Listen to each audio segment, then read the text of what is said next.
Hello and welcome to the Love, Listen, Talk, Repeat podcast. I'm Wendy Capewell, your podcast host, as well as being a counsellor and psychotherapist, author, and speaker. In each of these podcast episodes, I'll be joined by various guests, sharing their expertise and experiences on different subjects. So, let's get on with this week's show. My guest today is Nisanka, and I'm not even going to try and pronounce her surname. It's a beautiful name, but I'm not going to go there because I have enough trouble sometimes with people's names anyway. But this one is I'm out of my depth. But she's a beautiful lady, and she is a coach and alternative therapist. And I'm going to hand over to Nisanka now. Introduce yourself, Nisanka, please. Hi, Wendy. Thank you very much for having me on this show. And I really am very appreciative of this opportunity. I will start by pronouncing my surname. That is Wickramarachchi. I come from a land of very long surnames. And I think in the scale of surnames, I've got kind of a mild one or mild to moderate long surname. There are longer ones. Really? Oh yes, Really? oh yes, there are longer surnames in that country. I think the surnames are longer than the country itself, I must say. Anyway, so I'm Nisanka Wickramarachchi. I am a coach and an alternative therapist, and I help people manage anxiety to feel calm, confident, and resilient using my 60-day program. Right. And I think today we're going to talk about trauma because we've talked about it before.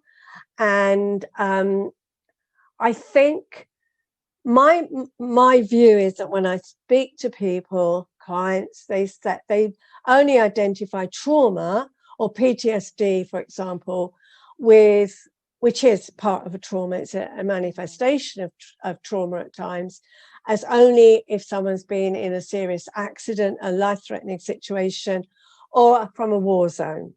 And that just isn't true, is it? No, not at all, and I completely agree with you. So I think as a society we lack trauma-informed information. You know, trauma in itself or the word itself traumatizes people, and it scares people away from talking about it. And I think when it comes to trauma, I think I'd recognize traumas in two different categories. One is major traumas, big traumas, and the other one is little traumas. So I think the one that you just talked about may fall under a big trauma or a small trauma, depending on the way the person actually perceives it. So you might be in the middle of a war zone, like I was. Actually, I grew up in Sri Lanka and I witnessed an eruption of civil war back in 1983 and then riots in 1989. So kind of experienced a cocktail of traumas, and I can tell you a lot about traumas through my own experiences. And you could be in the middle of that, and it might not have given you the belief that traumatizes you. So you could be in the middle of a war, but you could feel safe enough and come out with the belief that I'm actually safe, I'm safe, I'm okay, I am loved, I can survive this. Or you could be in the middle of the same war, feeling unsafe, shattered, battered, and feeling like, or with the belief that I'm not lovable, this is all happening to me. So it really does come down to the beliefs that we make when we experience incidents, negative experiences, and small traumas, disappointments that happens regularly in our lives, which, it's a bit like leaking tap. You leave a tiny droplet of water unattended, no harm there. Leave it over a period of time, it can flood the house. So if you have, say, for example, if you feel like you're growing up without being listened to, so your mother doesn't listen to you, your father doesn't listen to you, this might just be a small incident of your mother actually not being able to listen to you physically because she's busy. and you create this belief, I'm not listened to, and then you go into the school feeling I'm not listened to, and then your friends, you end up building up these evidences in your head, in your mind, that I'm not listened to. So that's a trauma, and it does end up attracting similar situations into your life, and you end up in a way sabotaging yourselves and your potential. And I think that answers your question, and this is a massive area. We can just talk about this for like 24 hours, can't we? But did I answer that question? Yeah, I think you did, because I it's interesting to hear different people's views, and I would agree, traumatic events, as you say, it's not always the event that is traumatic. It's how someone perceives it and what support they had around them when it happened. If I was a volunteer counsellor at a rape and sexual abuse centre for several years, and it was always the fact that if that person wasn't believed, if that child wasn't believed that they had been sexually abused, if their parent, their caregiver just ignored them, they would be much more adversely affected than a child that was told that was awful, and I'm here for you and we can take care of you. If their feelings are validated, that made such a difference. It was those that were denied that would cause the most problems in later life. Oh, completely agree with you. Completely agree with you. I think being able to process emotions plays a great deal in how we perceive traumas and how we move on positively in our lives, doesn't it, Wendy? Yeah, definitely. And I think, as you said, there's a lot of anxiety attached to trauma as well. It's not just, as you said, we experience it, trauma, but it's how it manifests itself as well. And I think I'm seeing an awful lot of people who are struggling with anxiety, lots of fear. And I don't know how you feel about it. What are you seeing with your clients or people around you? Oh, I think, absolutely, completely agree. Obviously, in my day-to-day work, and I help people manage their anxiety, and I do lots of deep subconscious work where we actually trace memories. It's more almost like timeline. Just keep looking for memories and the echoes that were left in the subconscious, and almost all the time we end up with the memory in the childhood, with a traumatic memory. And sometimes this is as little as I wanted I wanted to be pushed on the swing, but my daddy didn't hear me. And it is as little as that.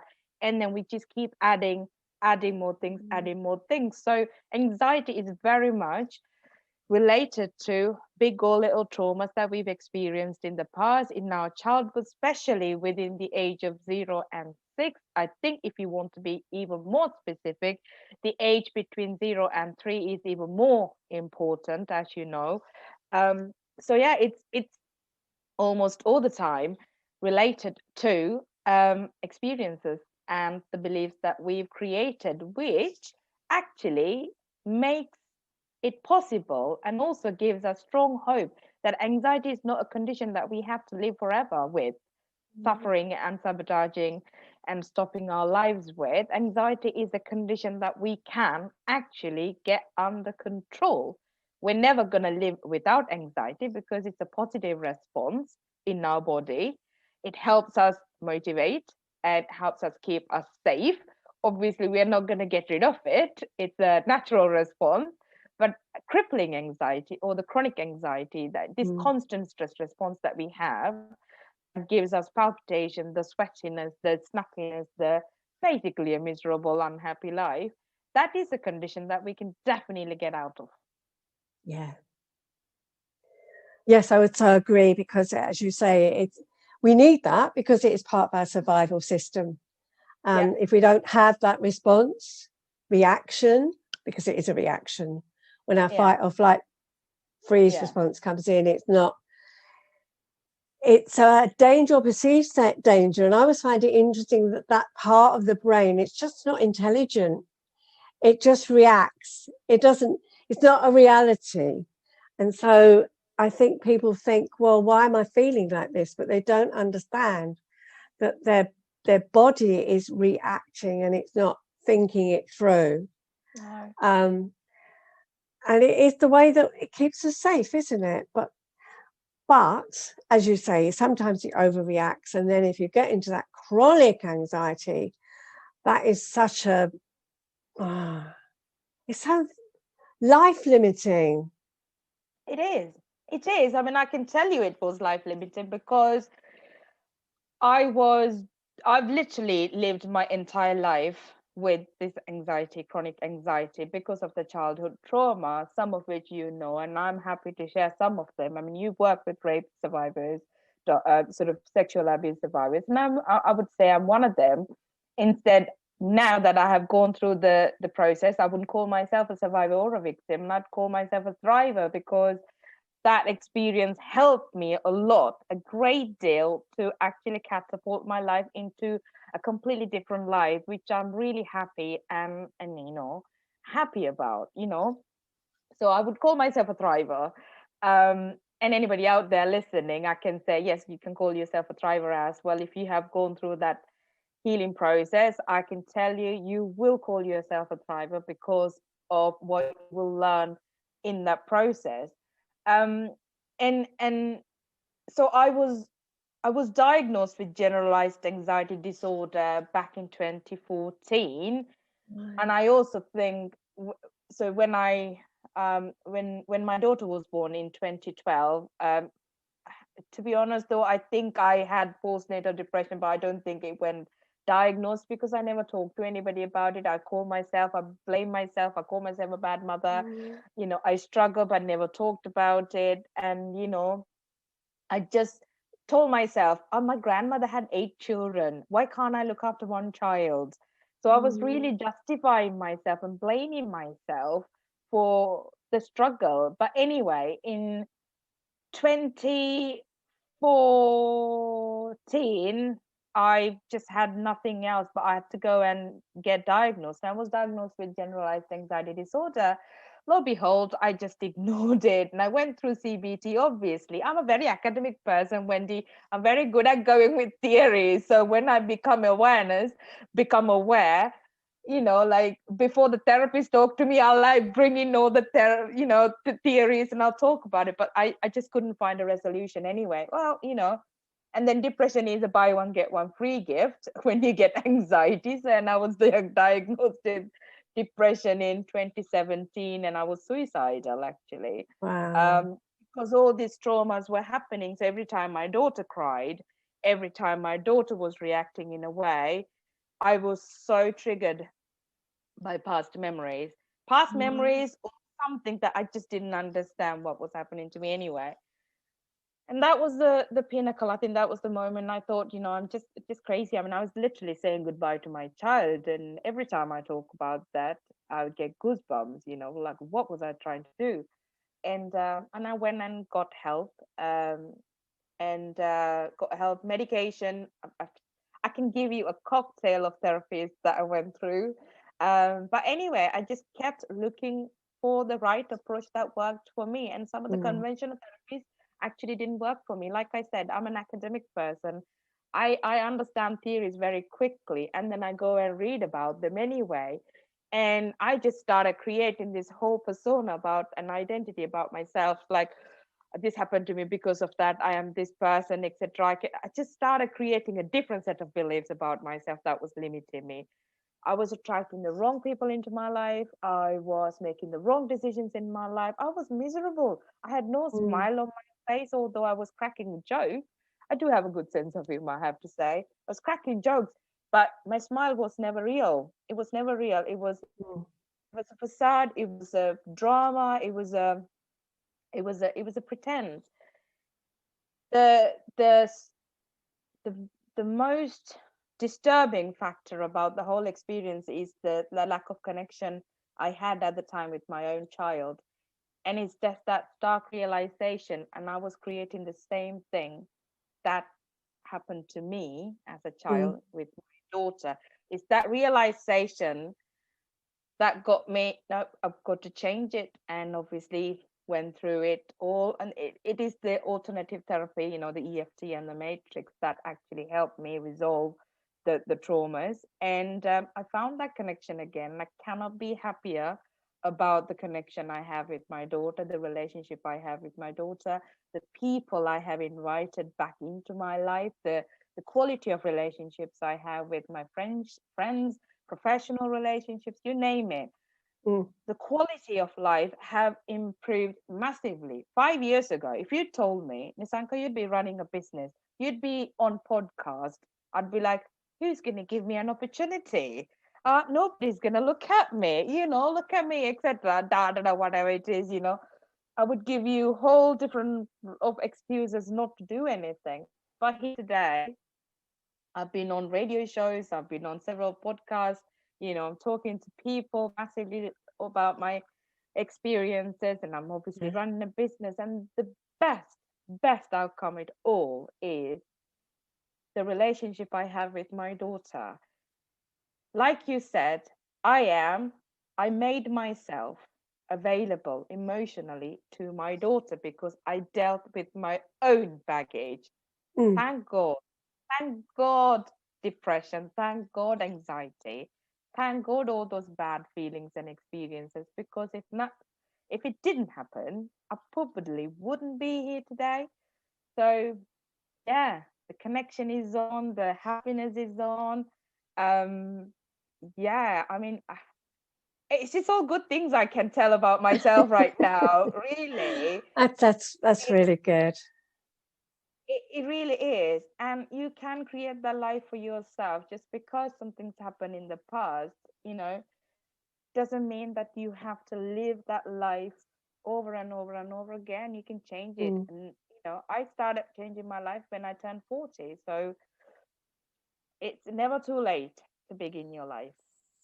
I totally agree. I think as I go on in life, I learn more and more about myself, about how things fit together, and um, what makes me the person I am. I learn constantly, and I think one of the things I noticed that really resounded with me is finding the right kind of therapy, the right Yeah. path that suits you. Yeah. And it's not just always the right kind of therapy, it can be the right person, because you can have 100 people who do the Yeah. same therapy. Um, but if you don't fit with them, if they don't feel right for you, you are never, ever going to make the best of it. It's not going to work for you. So I think it's important to notice that as well, that it Oh, is, absolutely. mm, yeah, Absolutely. We go to a shop when we want to buy a top or a dress. We go through hundreds. We fit on hundreds until we find the right thing. We go to, if you want to put your child to nursery or something, you go through 50 at least, or 5, 10 at least, to yeah, find the right thing for you. When you buy a house, you go through 5, 6, 7, 8, 9, 10, I don't know, however many, until you find a place. It's the same thing. This is about you, your journey, and unless that relationship, that rapport works for you and that approach works for you, you're not going to get the best results. It's not really about how many years this approach has been in the industry or how many evidences are there, etc. Not necessarily always that. It's not about that mm, always. It's about whether that approach is right for you, whether that person is right for you. When all those three factors come together, and I think the results are outstanding. yeah. Yes, I think that's very, very true. And I also think sometimes that journey goes in fits and starts. It's not linear.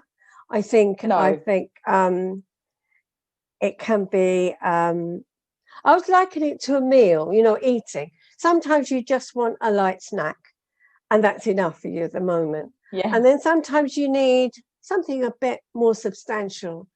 And then there are other times when you really need a good hearty meal. And I think that's how I view that kind of journey, really. You can have the quick fix. And I think I would say, whether you agree with me or not, I'm going to ask you that, but CBT is often the quick fix. It covers up the, it's like a plaster. It allows you to travel a bit further. But I don't believe that it really, in some cases it can resolve that instant thing. But if it's more deep rooted, then I think it needs a different kind of approach. I agree with you when you said, I mean, having considered my journey and some of my clients' journey as well, you're right. Sometimes we just need a quick fix. Sometimes we are just only ready for a quick fix. We just need to resolve something and just move on, get on with our lives. And some people are happy snacking all their lives. And if it works for them, that's fine. But in terms of my journey, and you were right about some of the approaches, in terms of my journey, I knew I had a problem. I have a problem solving brain. My personality means when I know I have a problem, I will not stop until I find a solution. So for me, I just kept going and I kept going and I kept going. And I found that deeply rooted place. Until that happened, I wasn't happy. I knew in the gut that I wasn't well. I knew in the gut that this is not the life. And I knew in the gut that there has to be more to this problem. And I found it. You were right. I was one of those people. Yeah, I tried snacking. Now, all right, not good enough for me. And I wanted that big hearty meal to satisfy me. Yeah. You're right about that. Yeah, I think that's why I like using metaphors quite a lot, because I think it makes more sense. I don't like using psychobabble or blinding clients with all these, technical stuff. I mean, they just look at you and then they feel really overwhelmed by it all. And what does it mean to them? So, metaphors work. I think it just is in that snacking order. I want to add something. I think I'm really pleased that you use metaphors, because I tend to use them as well.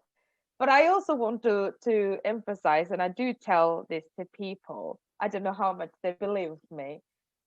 Therapies are often, or the therapy, the concept therapy is often made out to be this whole thing where somebody sits in a couch and somebody crosses their legs and make noise. It's just a Hollywood kind of picture.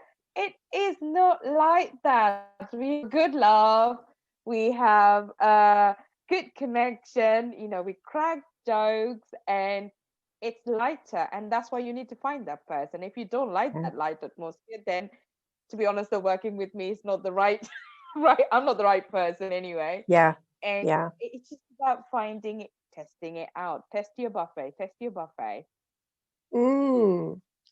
Definitely.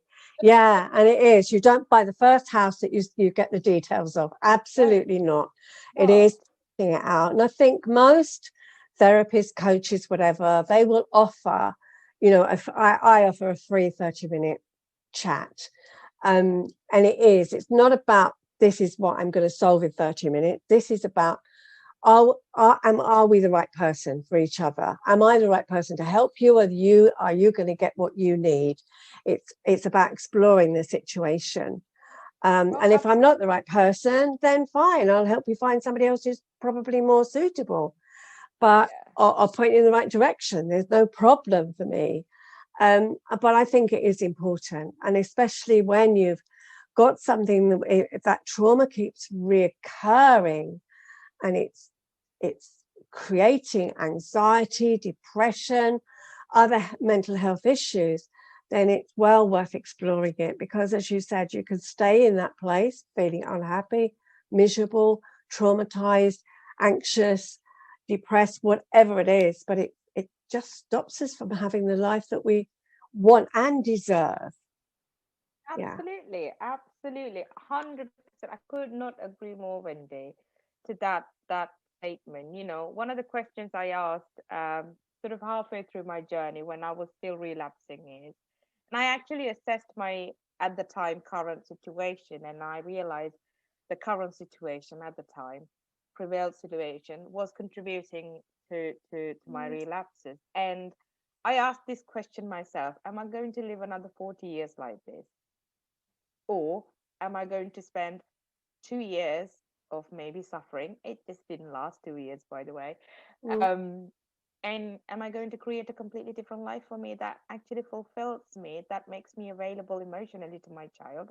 And am I going to be the chain breaker? And I actually decided to be a chain breaker. It was hard, but I decided to be a chain breaker. You know what the impact of that decision has.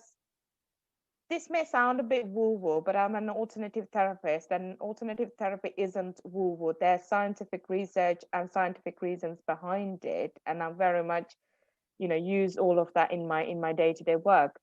And when you put the work in yourself, it creates the ripple effect.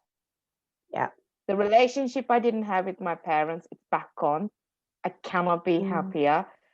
And better relationship with my child, that means she is now fully equipped as a child to form positive attachments in the future with whoever she wants to have that attachment with, friends, teachers, work colleagues. I've created that ripple effect. And my parents, me being back in their life, also means that their relationships with people around them, because they don't feel so miserable anymore not having me in their life, it's improving gradually. The ripple effect, when one person puts the work in, it's phenomenal. It's phenomenal. So agree with you. So what is one thing that people could take away with them now, that they could, one really good piece of advice or thought? Okay.